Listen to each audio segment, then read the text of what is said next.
This is the Average Guy Network, and you have found Home Gadget Geeks show number 519, recorded on January 6th, 2022.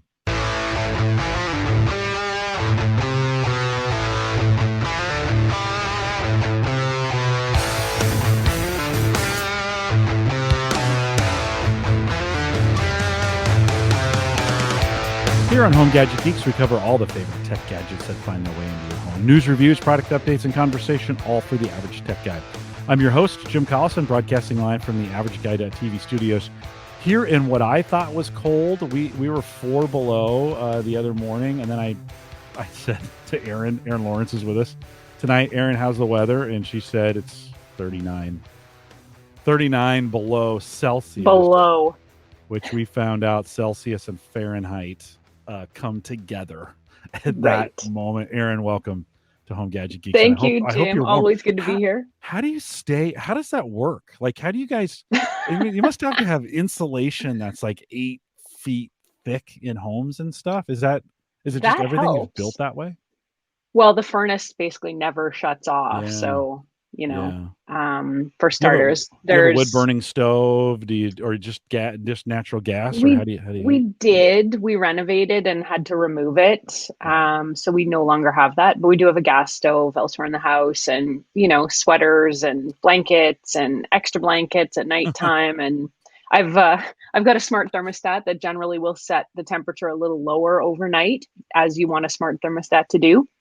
But we have to turn that off right now because it's just too freaking cold for that.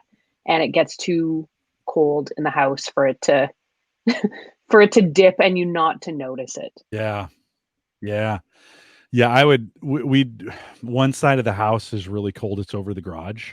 Mm-hmm. And so, and the garage stays just a little colder than everything else. And so that room has electric blankets in it and some extra, just for the nighttime, just for nighttime comfort. So I just can't, you just got to be ready for 40 below. Like you can't mess around with that. Got to have those microwave hot packs. We will often go to bed with 2 or 3 of those in the bed and then kind of get in and get under. And I mean, that helps a lot. I actually forgot about electric blankets. Yeah. That's a really good idea. Yeah, no, they're helpful. I run a little warm, so even on a cold night with extra blankets, I'm fine that way. Yeah. But the wife likes them, so we have a couple. Well, we're glad you're safe. Stay safe. Hopefully it'll warm up here a little bit for you, but we appreciate you coming out. Couple reminders, if you're listening. One, don't forget we're now premiering these Home Gadget Geek episodes Saturdays at noon Central on the YouTube channel. If you go to the averageguy.tv/YouTube, it'll take you to that. Subscribe so you don't miss one. And then on Saturdays, we get together, Saturday afternoons, we get together, just kind of watch it again. And I can actually chat a little bit more because I'm not having to worry about what's going on the show. And so if you want to join us, if you're a regular, well, even some of the regular listeners that come out on Thursday nights have been joining us on Saturdays, Saturday noon Central on the YouTube channel, the averageguy.tv/YouTube. And then don't forget, Mike has asked that we do a post-show Discord, like audio Discord. We're going to do those the last Thursday of every month. So January 27th, 2022. If you want to join us for the live show, after the live show, we'll all move over to Discord and kind of just do a Discord hangout. We're going to give it a try and kind of see how that works. So if you want to join us on the 27th, you can do that as well. Erin Lawrence is with us. And Erin, it's CES time. How's Las Vegas? Wah, wah, wah. Oh. Sad violin. Even at -40 though, do you think would you rather be home than in Vegas, even at -40? No. I think I'm thinking now, like even, desert winter temperatures in Vegas would have been a good idea. Yeah. But, COVID and everything else, I just decided that it probably wasn't worth the risk to attend one of the largest events, in the world, not just tech world, and kind of threw in the towel on going in person, opted to cover a lot of things remotely, which we're all really good at now. So yeah, I think the weather would be better in Vegas, but my chances of maybe catching the old Omicron might be a little higher. So a little bit. I'm happy here in my little tiny square box world. It's hard to believe it was just 2 years ago that, that we what may have been the very first super spreader event here in the United States, which was CES 2020. Hmm. And so, you kind of, and listen, no accusations. It is what it is, but it's weird to think that was just 2 years ago, Yeah. because it feels How things like, have I changed. know, it feels like a lifetime. We always say as we get older, you're not getting any older, but as I'm getting older, we always say, "Oh, time goes so fast." Well, thank goodness for Yeah. COVID, because it slowed it It right feels down, like it, doesn't it? right? Yeah. Right? I mean, all of a sudden, you're kinda like, It's Groundhog "Oh, Day every day, right? yeah." You're like, "Oh, this isn't so bad." Have you felt like you've been able to cover CES pretty well remotely? And would that have been different 2 years ago if you were trying to do it remotely in 2020, or even 2019? Do you think it would have been harder? I do. I was at the 2020 event. It was the last time I was there in person. And I mean, it was great, and in 2020, we weren't set up for this kind of stuff. And Mhm. then when the pandemic hit, I think everybody got really good at Zooming, FaceTiming, and everything else, and doing all the remote work within the space of a couple of months. So last year's CES was completely digital, completely Zoom, virtual events all the way around. And this year was kind of meant to be a hybrid. I think they were thinking that about 80% of people would show up and do the in-person thing. And I was one of the people that was fully intending to come to Vegas and show up. And in the week before Christmas, you just saw major brands dropping out. LG dropped out, Amazon dropped out. And then so many, of those more mid-sized to smaller brands started dropping out as well. And I just thought, at this point, we're all really good at this virtual digital thing. So, can I get the press releases and the information and find out what's going on through my inbox? Oh, I can? All right. Well, why don't I just stick it out, and hopefully this will be the last year we have to do this. But I know there's a couple people I know that are there that are covering it in person. And one of them sent me a short video of one of the events they attended, which is at the new Las Vegas football stadium. So the video goes like around the stadium in this panorama, and there's, thousands of empty seats. And then it Mm, comes back around to what's right in front of them. And there's a small folding table with a handful of products on them and about mm, 10 people standing around the table. And that's it. mm. So, I mean, even those who are there think it's a little bit on the Yeah. almost on the like spooky side. Yeah. Yeah. No, it's been a lot of years. I think the last one I went to was 2015 or 2016. Hmm. Dave McCabe just sent me, who I'd gone to CES with the last couple years that I went. He had sent me a picture of us there, and that's like, man, that feels like a million years ago. So, Yeah. well, you still got to cover. We're going to spend the next 45 minutes or so kind of chatting through a little bit of kind of what the way you've been kind of covering it, and I appreciate it, because you really do have kind of come at it from a gadget perspective, and which is super helpful. Let me cue up my screen.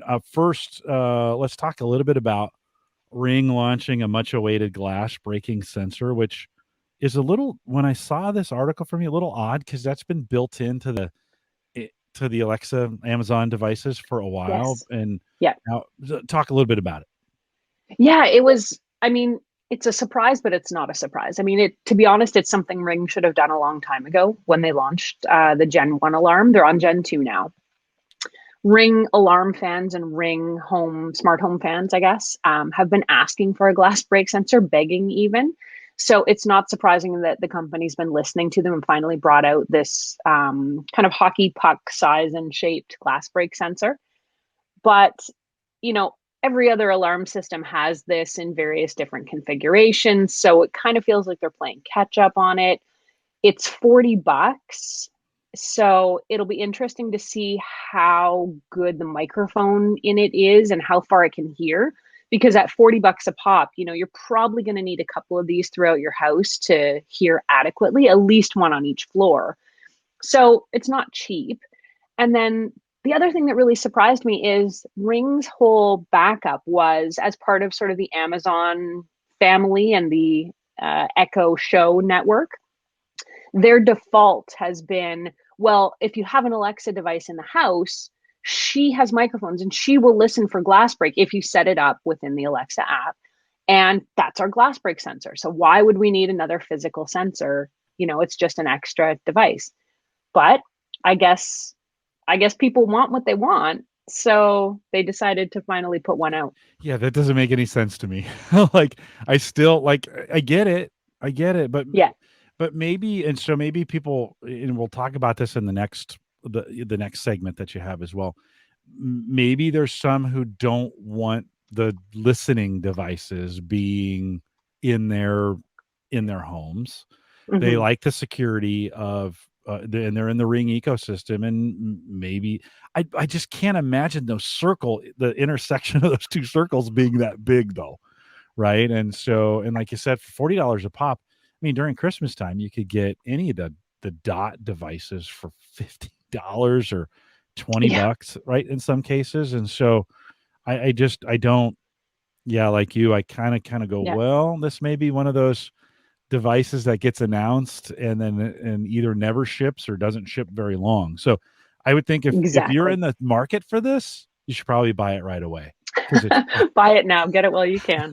because it may go away pretty quickly. Along those same lines, when we think about home automation and putting everything together, Homey had also announced a kind of a hub, right, for a lot of home automation. Let's talk a little bit about that.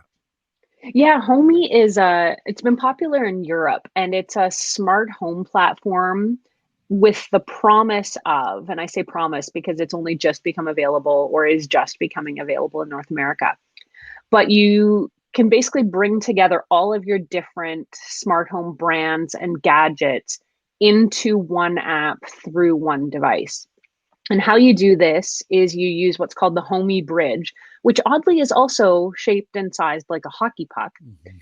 and put that in your house. Homey's other thing that it does is it says it's not listening to you. It doesn't have those microphones we were talking about. So it's not going to, listen for wake words and hear your conversation. So they are really pushing the whole privacy aspect of this.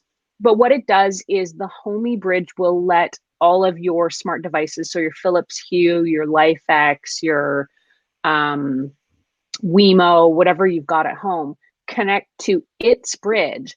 And then what it does is it brings all those different connections into the Homey app and lets you control everything all in one place, which anyone who's ever tried to set up a smart home or started to set up a smart home and then decided you wanted a gadget from a different entity. And I know, at least in my house, life of a tech blogger, I have every different system, every different brand. And, sometimes you've got to talk to Google, sometimes you've got to talk to A Lady to get what you want out of your smart home gadgets. So the promise of this device that you set up one hub, one bridge essentially, and I think the price on it is $70, and it lets you bring everything together, is really enticing. The funny thing though is that it will work also with voice control. So you can set it up with Google or A Lady, which is funny because they're all about privacy, but yet they're working with the devices that are Mhm. apparently not about Mhm. privacy. So I don't know, but I guess if you're not really concerned about things listening to you, you will just have to forego the voice control and use the app. But that's the promise of Homey. And I have a review unit on the way, I'm told. So I'm really excited. I'll get to try it out and I can report back in a future episode. I think it gives you choices. That's the thing, right? I mean, you don't based on it in Brian Hour in chat is, I was saying who's going to buy this this ring, and he's like, well, he's got lots of smart things in ring, but zero smart speakers. Okay, yeah. Mm, Oh, now he's in. He goes, so I'm in that Venn diagram, right? Where those circles yes. come together. He's in that. So there may be more than I think, and I think this Homey device may be the same, fill that need, and people will use it in a very niche kind of way. They can choose then what they want to put on that, or the devices they want to put there. It may make Yeah. them fit. I'll be honest. I don't. I have the Philips and I have the Google devices, and I've got the Amazon ones, and I've got a bunch of smart stuff, and I just kind of prefer them all on their own stuff for the most part. Now, you can put those. Amazon's doing a great job, I think, of bringing it all together. Your Amazon is the best hub that I have, anyways, at this point, as far as bringing them all together. Makes them work pretty well. But I think for some, and I think where this really fits in is this Zigbee Z-Wave world of these other devices that have not necessarily made their way into mainstream, right? So then it adds that a lot of functionality consumers to it. wouldn't even know what Z-Wave. If you said, "Do you have any Z-Wave device?" They wouldn't know what you're Yeah. talking about. Yeah. That's all the behind the scenes stuff, right? I listened to Home On, which is a podcast, Richard Gunther. I haven't listened to it in a while, but they're always talking about those protocols, right? Those, and to be honest with you, I'm not that well versed in it, but I know from listening to them that there's a ton of home automation stuff that's not mainstream. And if you want to integrate it in, Smart Things was one of those where it was mainstream for a while and then it wasn't, right? Right. I think Well, and Lutron. IFTT is another good example of that, right? Some folks know about IFTTT and how to make it work for you, and to other folks, it's a Right. very niche techie kind of thing. Yeah. Alex English in the chat says for $20, it'd be a no brainer for that glass break sensor. So half the price of Agree. what they're going to sell for. Alex, you might want to watch the deal. Set a slick alert deal, or slick deals alert. There we go. Set a slick deals alert for that. You may see those. I'm going to say March or April time frame. I just don't. I would think those aren't going to sell very well. But yeah, so we've been talking about, we kind of did a home automation show back in the fall, and I kind of came to the conclusion it's still too hard for the average person for Yes, that it part, is. right? It's just, and you do a lot of that, right? And you're good at it, but do you get in a situation where you struggle and you're like, this just Oh isn't my God, working. all the time. There's I did a bunch of videos on my YouTube channel, which is Erin Lawrence TV, if anybody wants to take a look, but about how to set up certain things with A Lady. So how to do video calling, or how to drop in, which is sort of like a room to room intercom system, and a whole bunch of those things. How to create a group call, for example. And I'm not even exaggerating. It took me days to figure it out, trial and error, write it up, then try and explain it, for example, to my in-laws who are in their, late 70s. Like, yeah, just follow these 10 steps on Yeah. your A-Lady device. Yeah. And they were just mystified. So, I mean, I had to go over to their house and do it just so that we could have a two-way conversation. And, if anything ever happens with that connection, that's it. We're done. Like, I'm going to have to go over and perform tech support again. So a lot of these things are not super easy.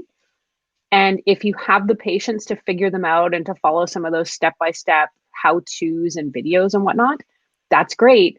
But they're not as intuitive as they really should be, in my opinion. Yeah, I agree. And man, don't let your Wi-Fi go down in the middle of it, right? No. Habitat has been, and we've had them on the show. We've talked about, they've tried to be that hub as well, and their spot is to say we still work even when your internet doesn't, which is another That's a drawback to great home, premise, right? yeah. No, a big drawback to home automation. By the way, Habitat, if you're a listener and you're in that ecosystem, they had a lot of good deals going on over Christmas. So if you seemed like everybody did, if you haven't upgraded on that, you might want to check into it as well.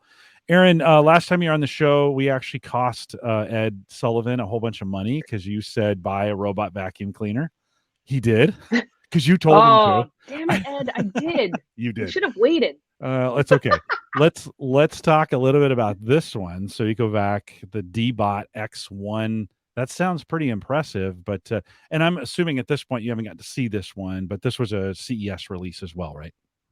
Definitely. So I've tried a few Ecovacs bots, and full disclosure, I will say I've done a couple of sponsored posts for them. They've sent me the vacuums and asked me to promote them, or at least share what the bots will do. This one just came out at CES. So the X1, there's three versions, I guess, of this bot. But the key thing here that it's got is it not only empties out the dustbin, which a lot of them do right now, to be honest. This one also will empty the water tank in the built-in mop and refill it for you. So they're finding a way, these manufacturers, to take care of a lot of the humdrum tasks, I guess. I've got a couple of robot vacuums that I've tried in the past where if you don't empty the onboard dustbin, the one that's inside the actual bot, and it keeps going out and cleaning, it essentially can't pick anything up. It just gets stuffed so full that it's useless. So you finally open up the back, you're like, oh my God, it's overflowing. You empty it, and then, it'll start to clean again. The great thing about these auto emptying bots is that when they're full, they just go back to their base station, they evacuate the inside, and then they go back out and do their cleaning again. The X1 here, this Ecovacs one, will do essentially the same thing with the mopping. So it'll take out all the debris, it'll refill the water tank, send it back out, and then you don't essentially have to worry about a thing for, if not weeks, I'm not quite sure what the time frame for it is, at least for several days. So that's pretty enticing for anyone who's ever had a robot vacuum that is not performing services according to plan because it's full or empty in that case. They're billing the vac as no digital assistance needed, or that's your title. Does it? You really can talk right to it? Yeah, so it's got this new, I think it's called natural language processing engine that lets you speak directly to the robot. And I'm not sure. I haven't gotten hands-on with this one yet, so I'm not sure if there's a microphone in the base station or in the robot. But whereas now you can ask your digital assistant to ask your robot to clean the house or to clean whatever room, it has room-specific cleaning, as a lot of them do. This one lets you talk directly to it. So it's actually kind of an interesting step in that it eliminates the need for Google or A Lady to be in your home. So we were talking about that whole privacy thing. I mean, I guess this robot is listening to you, listening for your commands. So I'm actually really curious about how that works and how well it works, because anybody who had a first generation Google or A Lady device knows they were pretty imperfect in those first couple of generations, and would become very confused and weren't sure what to do. So assuming they've used those years of tech smarts to get this voice natural language interface right, this could be really cool. Yeah. Well, I think we're getting to that point. You can kind of embed that as a service in just about everything, right? I mean, we're to that point. It's fairly mature. You said, Ed, you shouldn't have bought it because maybe you would have saved him some money, but at $1,500, pretty expensive vacuum cleaner, right? This is a very expensive cleaner. Now, I think it might have been iRobot that started this off, where they had the vacuum bot and then the mopping bot. And then, the follow-up generation of that was that they could work together, and the vacuum would go out and then it would essentially tag the mop in, and then the mop would go out and clean up. And so you had to have two bots, and then they'd, take hours to clean your house. The new generation of bots will do both simultaneously, which I think is super smart.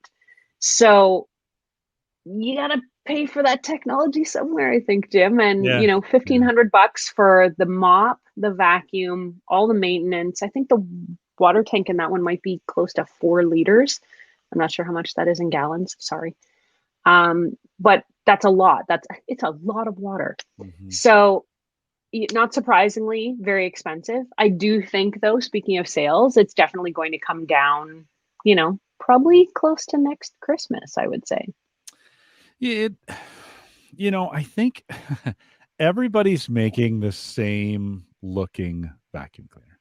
Like all of these, we saw all the same kind of vacuum cleaners uprights until Dyson kind of came along and was like, let's rethink the vacuum cleaner. And then, of course, Shark and all those, and we got some innovation on it. When I look at these now, they all look the same. They're all round. Yes. They're all the same size for really no good reason. Like you think about it, you're like, well, yeah, maybe to be able to get under furniture and some of those kinds of things. But is there a reason they all have to be 12 inches or 14 inches or whatever they are, right? Do they all have to be? I'd kind of like to see. I actually think they're too small. Like this is a Mm. device that when I get my vacuum cleaner out and running it, I'm expecting noise and suction and like cleaning. And I think I know they say they're kind of powerful, but I mean, how much power can you really get in a little puck, right? I'd like Well, to and see that's the some. thing. Go ahead. Yeah. Go ahead. Well, no, I was going to say that I always tell people that if you're looking for a robot vacuum to replace your upright, you're looking in the wrong place. That's not what these are designed to do. Mm. Robot vacuums tend to be that go between Yeah. full vacuums with a large and powerful upright. It'll pick up the pet hair tumbleweeds that you get. It'll pick up, the stray leaves that come in as you're going in and out every day.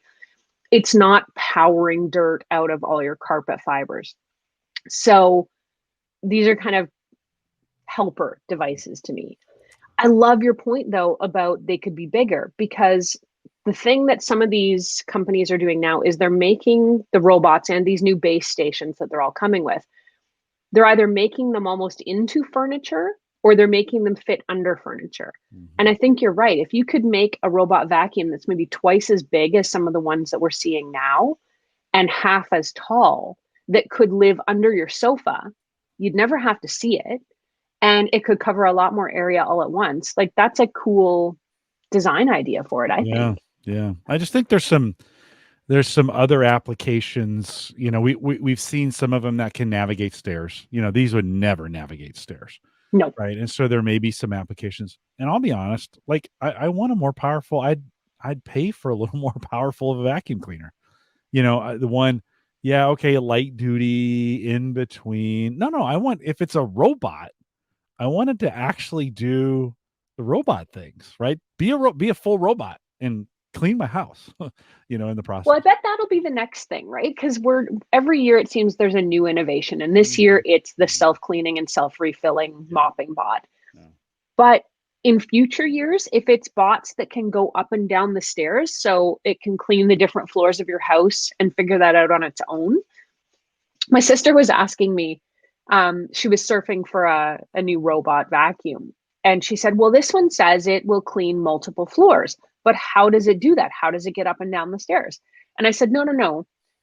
It will map different floors, but you have to physically carry it up or down the stairs to the different Mhm. levels of your house. So some of them will map up to 3 or 4 levels, which is great, but you have to put it on the level and start going. So if the new robot vacuum at CES 2023 or 2024 is one that can get itself up and down the stairs and figure out where it is in your home, Mhm. Yeah. Ed's mind is Yeah. going to be blown. No, I think we're there. I think we have I just think we need an Yeah. engineer that can come up with it, make it the right price, that kind of deal. $1,500 for a robot that would do that. Uh, like all of a sudden I'm like, oh, okay, if that could replace it for me. Brian in the chat says I could see this type of device being adapted for large square foot retail stores, especially with rising wages and labor shortages. And maybe a bigger version of it that would, could run overnight. Brian Hour said like a carpet broom. Brian says one designed to clean the wood shop or a garage, right? A little more industrial, that could Yeah. handle kind of Shop some of vac that. style. Vacuum. Andrew says vacuum the carpet and then go out and mow the lawn. Hey, for me, that's not going to Hey, be such probably. Joe thinks maybe a little multi-purpose. liability in the one on retail. Although Brian says maybe overnight, right? That concept. So I do think there's some space for innovation in this, and yeah, Yeah. I know like that base station does not. If it can navigate stairs and it's a little more industrial, it doesn't need to be in the kitchen. Like they all Yeah. have these, and so they make these really elegant looking base stations that are kind of in the kitchen. I don't want it in my kitchen. Like let me hide that thing somewhere. Well, here's the thing. So I just wrote this story today. Samsung has had what's called bespoke appliances for, I want to say, like 2 years now. And the bespoke appliances let you put like different panels on the front or a different color panel on the fridge versus the freezer. And it blends in and it makes it look more like a piece of cabinetry, I guess. So they've extended this to vacuums. So Samsung's Jet vacuum is their stick vac, handheld vac model. Now they have a bespoke version of this vacuum. And the press release from the company actually touts it as, something you're going to want to leave in the living room when your friends come over. And it comes in all these luxurious colors like green and pink and navy blue and whatever. And I just thought, I like where they're going with this, that appliances don't have to be ugly just because they're utilitarian. But there's going to be a long way to go before I am putting, even some of these robot vacuums out in the living room for all to see. And, one of these vacuums in particular, I think it was, I can't remember which brand. There's been so many this CES, but the base station is the size of a side table. So it's massive. You could put drinks on it. You could actually integrate it into your home furnishings. So, I mean, that's the two ways to look at it. Do we want them to be on display, on view, and look good? Or do we want to find ways to minimize them, make them smaller, and hide them? And I think the companies would prefer it if they were on full display so all your friends could get jealous about your amazing technology. Sure. Well, in the space, I bought this device that would close a door automatically if there's a fire in the house, and I'm forgetting now what it's called. I never ended up installing it because my doors aren't strong enough to like that. It's got a really, it's going to move that door. Oh, okay. But I would think, let's put the base station in the garage. And when the thing comes on, it can open my garage door. Like, we're probably to that point now where it's coming in, it opens the garage door, comes into the house and does its business. And that sounded bad. And then maybe not that kind of business, not but that some kind of business. The cleaning business, the other kind.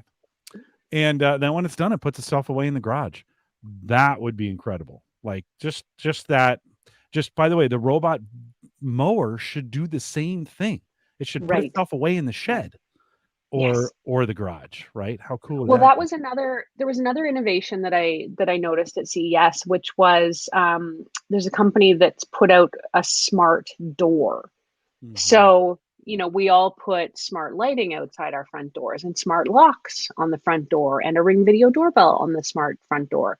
So that's another new innovation. There's a company that's putting out a full smart door. So you get like the full door package. It's got LED lighting integrated into it, which you can set on a schedule, control with your phone. It comes with a Yale smart lock already installed. And that lock does not need batteries because the whole door frame is now wired into the electrical system of your house with the battery backup so that if the power does go out, everything still works. So that whole integrated smart home thing, I think, Jim, is going to be the next thing that we're all seeing. Now, with that said, I think that's great. But what if I'm a Google person? What if I don't want to integrate myself with the Ring Smart Alarm? What if I prefer a different type of locking mechanism? What if I want color changing smart lights instead of white LEDs? So it's kind of a great idea, but you end up being stuck with whatever's built in, and you really can't do much about that. So there's good and there's bad. Andrew says #do not want. So do not want smart door. Well, man, smart doors. I mean, that's a whole different, when we think of, and not doors, but smart locks in particular are a whole different, kind of conversation. And do I want that? Do I want to let Amazon unlock my door, drop the package inside, lock it back up for me? Right. There's a lot of trust associated with those. So I was in the market. I really thought at one point I was going to pull the trigger on that iRobot and didn't. And I'm still kind of glad I didn't in some ways. I'd like to get the mop, but our kitchen just isn't big enough to really warrant the cost for that. We can just kind of mop it. It's one of those kind of things. It'd almost be more work to set it up to have the robot mop it than just to mop it. It's not that big. So well, and the mops are improving too, Jim. So I mean, even if you did want something for your kitchen, one of the new ones I saw today has actual scrubbing pads on the bottom. So most of the robot mops that you would get today have like a mopping plate, and it's got a microfiber cloth, and it will just sort of drag that damp cloth across your floor, and they call that mopping. It's really wiping, Yeah. if we're being honest. And that's fine. And to some extent, it keeps the muddy paw prints down and it keeps the dust at bay, which is great. But the new one I saw today had these dual spinning mopping pads and then, that self-cleaning mopping and stuff built in. So, they're getting better at actually scrubbing, which a lot of the mops can't do right now. And I mean, mop is also kind of a misnomer for what these devices do, because mop implies like, if I spill a liter of milk on the floor, I can send the robot out and it's going to clean it up. Not so with today's smart mops. They are dust wipers. They are not shop vacs or hoovers. Wow, you just hammered like I would definitely not buy a smart mop at this point. But you know what? It is if you put the mop in the same category, you should put the vacuum, which is light duty, in between.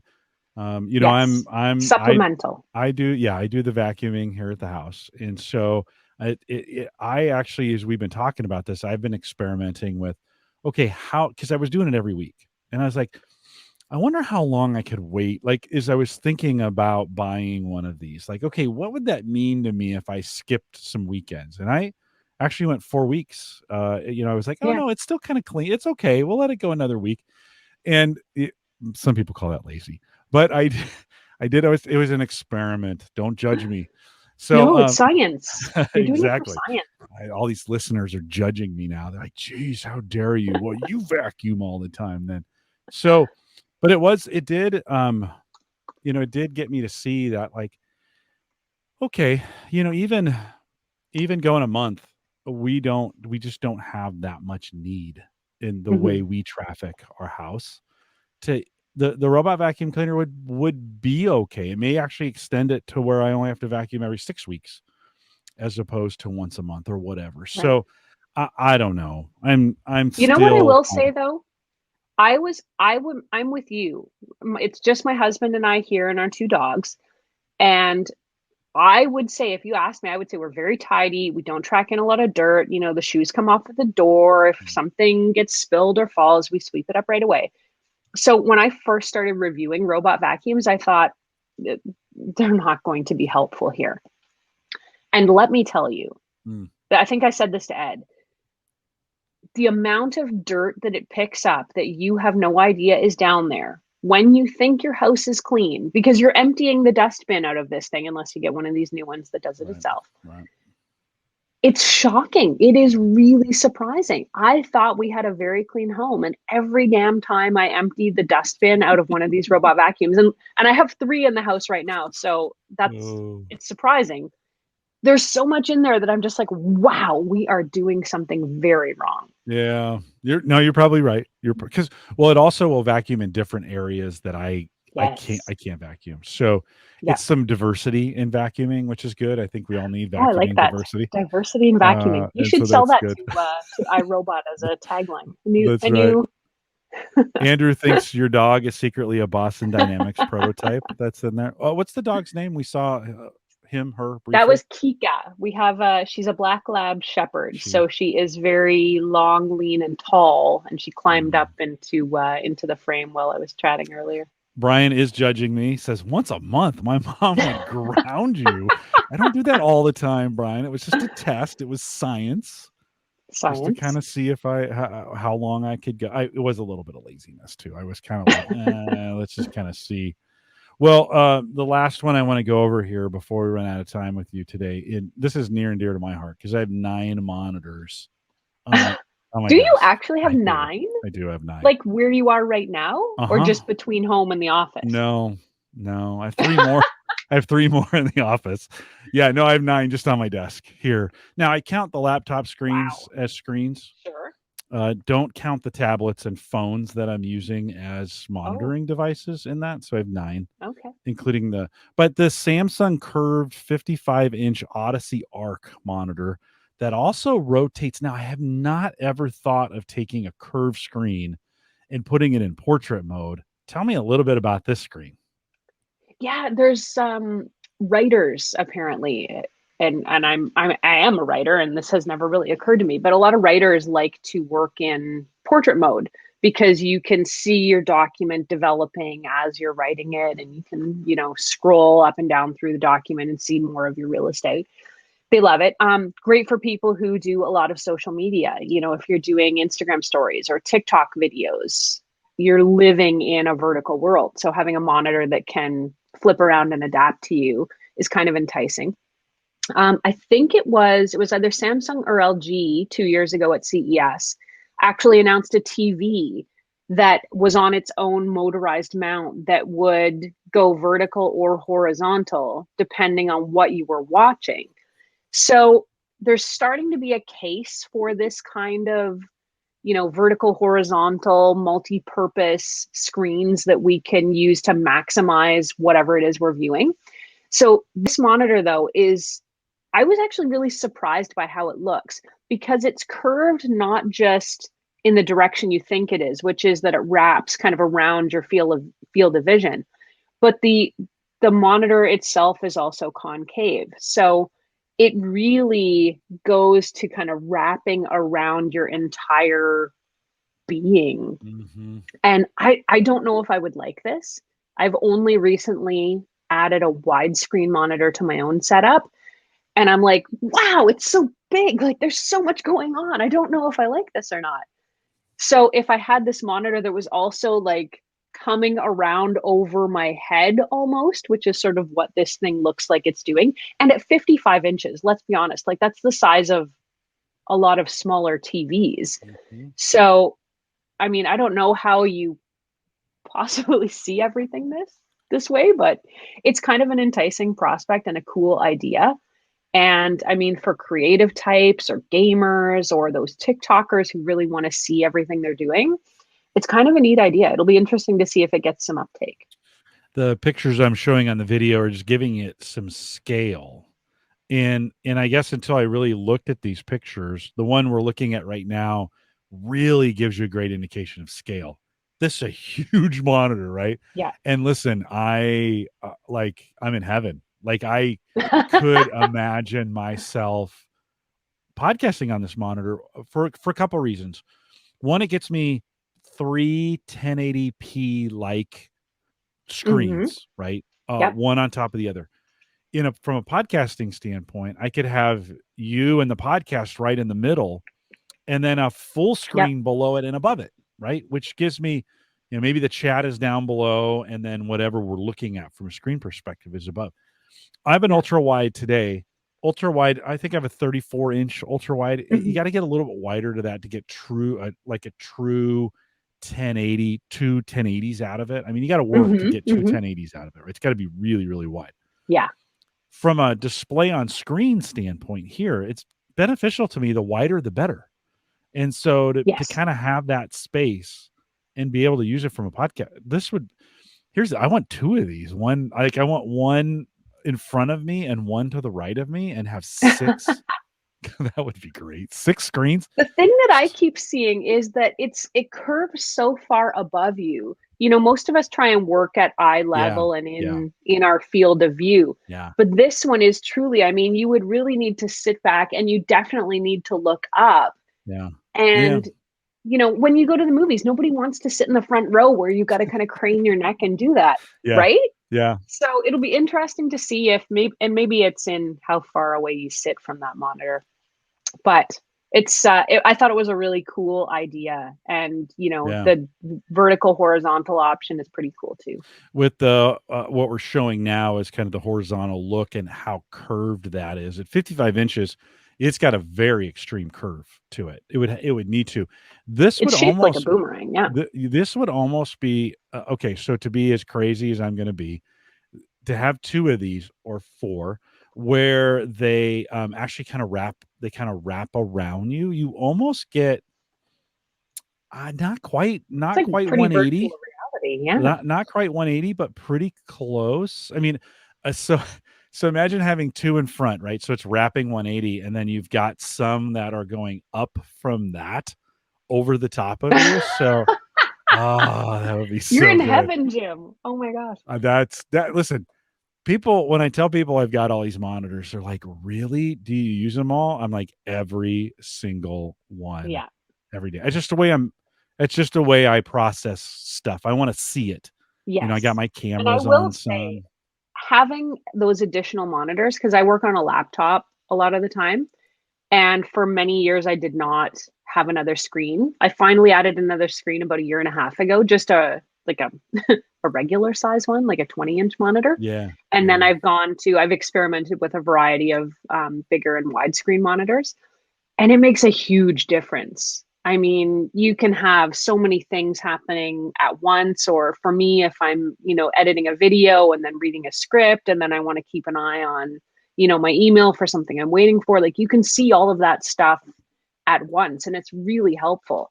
And it's really hard to go back to one small, yeah. 17-inch laptop screen after you've had all of that real estate. It's impossible. Yeah. At work. I had brought home my Dell. I have a Dell Ultrawide that I brought home during COVID. We just got them, and so I went and they allowed us to bring them home. So I brought it home. I liked it so much, I bought my own, and took that back to work. And then I've actually have a 24-inch on a, that's on a A whatever you swivel. call that, a swivel. Thank you. And I leave it in portrait mode full time Mm. because there's some applications I do at work where I need portrait.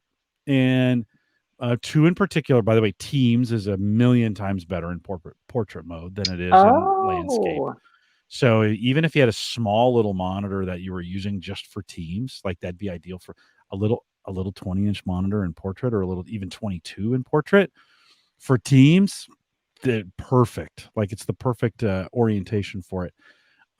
So like I've left that, and our office is a little thin in people coming in. So it's not like anybody's jonesing for monitors at the moment. So I've got a bunch on my desk. It's super productive. And, it's just, I'm finding these different orientations to be Yeah. very, Well, very and the helpful. costs have come way down. I mean, it used to be you were spending big bucks for a monitor, and you can get, I think the LG, the 34-inch that I'm trying right now was about 300 or 400 Yep. bucks. Yep. And I mean, Yeah. those Yep. aren't even the super ultra thin ones. I Right. mean, if you want a 34-inch in that, half-inch thickness that's all glass, you're paying $1,000, Yep. $1,200 for that. But you can still get a good widescreen monitor for just a few $100.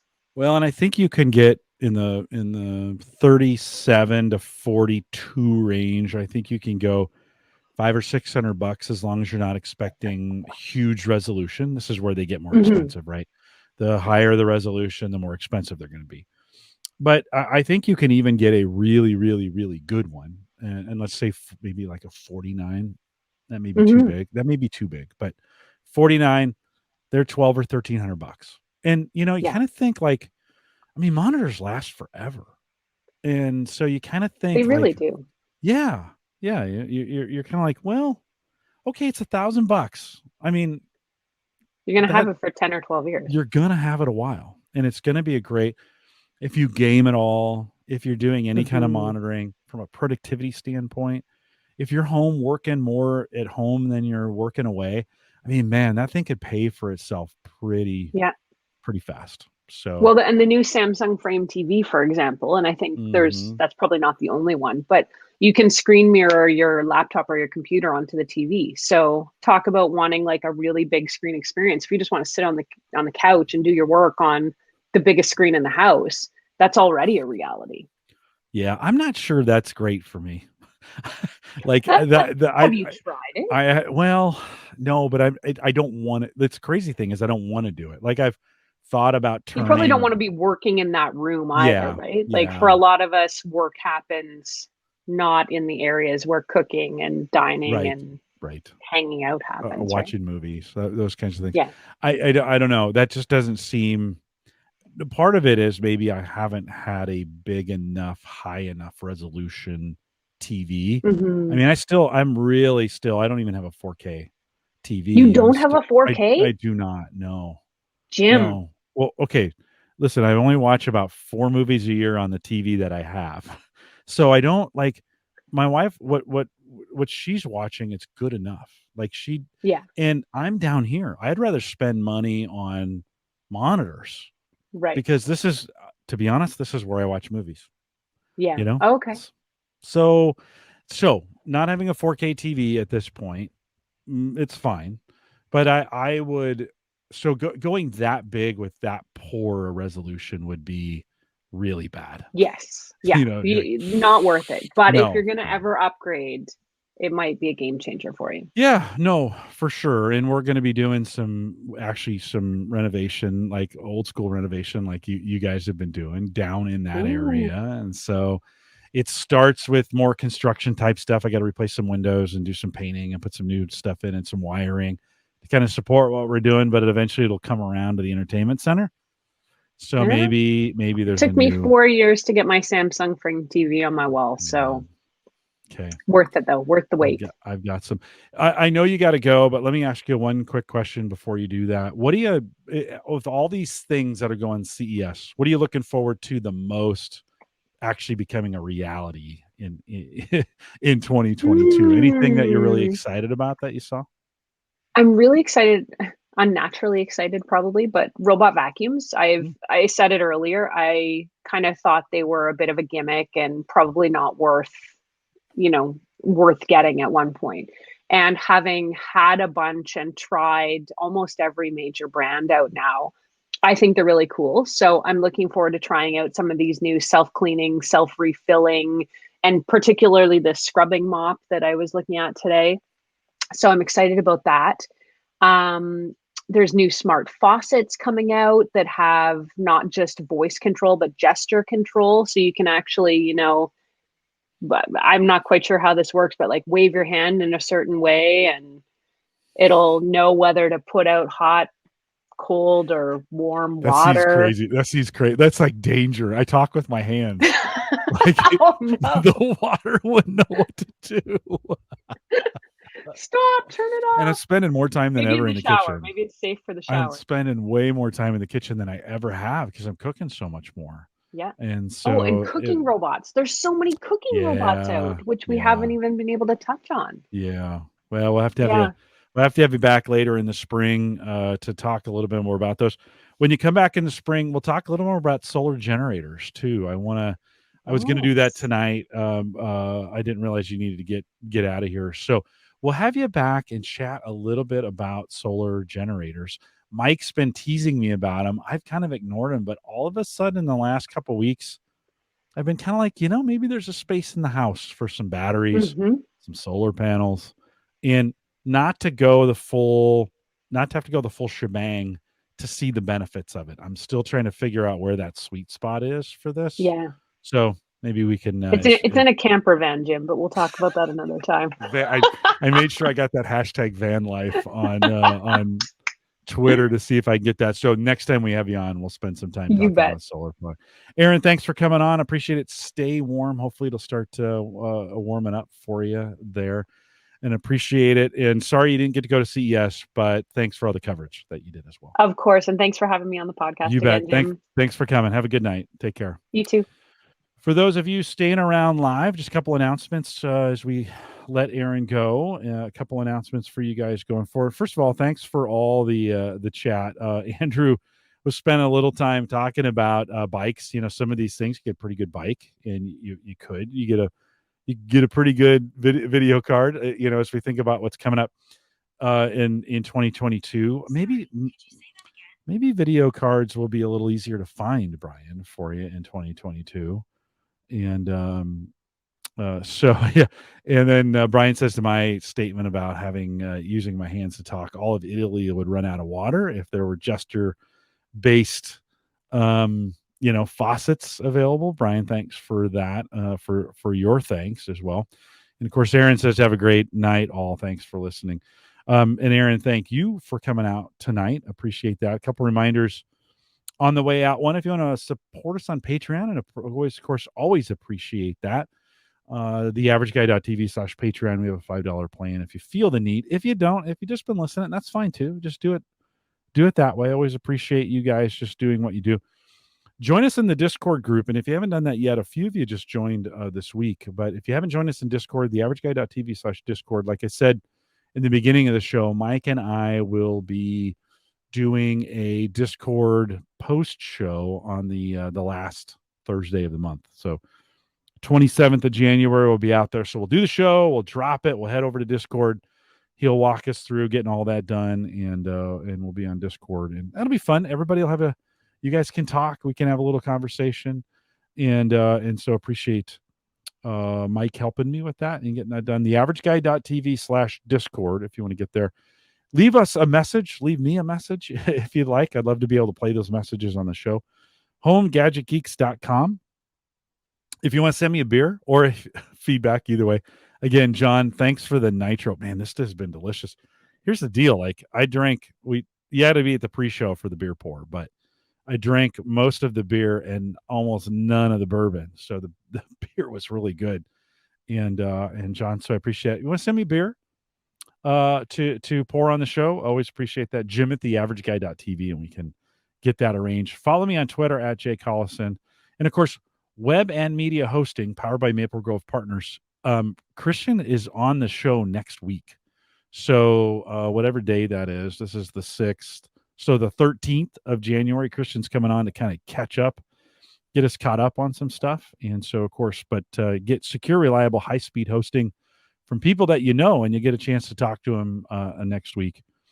Visit maplegrovepartners.com. Plan, no inflation there. Plans still as little as $10 a month, and you can get things. That's a pretty great deal, and he'll lock that in for a while. So if you want to get that done, maplegrovepartners.com. Thanks for coming out tonight, and appreciate you and you guys. No post show, of course, with that, with just me. I'm not. You guys know me. I'm not the biggest fan of going solo on this, although I appreciate you guys in the chat room being out there, and thanks for coming out tonight. We are live every Thursday, 8 p.m. Central, 9 Eastern, out here at theaverageguy.tv/live, and we'd love to have you out here. If you're a regular podcast listener, maybe you make it your resolution to come out in the month of January or whenever and join us for a live show. Andrew, Brian, John, Joe, who else was out there tonight? I saw Ken a little bit earlier, Brian Hour, Alex English. Thanks for coming out and being part of the show. To be honest, I can't do it without you guys. I kind of, a fourth of the show is your guys' comments. So I appreciate you guys doing that, and I couldn't do it without you. We'll be back next Thursday with Christian. And I'm looking forward to that show. Looking forward to catching up with him, seeing what's going on. And hopefully we'll have Mike back as well. Thanks for coming out. With that, we'll say goodbye, everybody.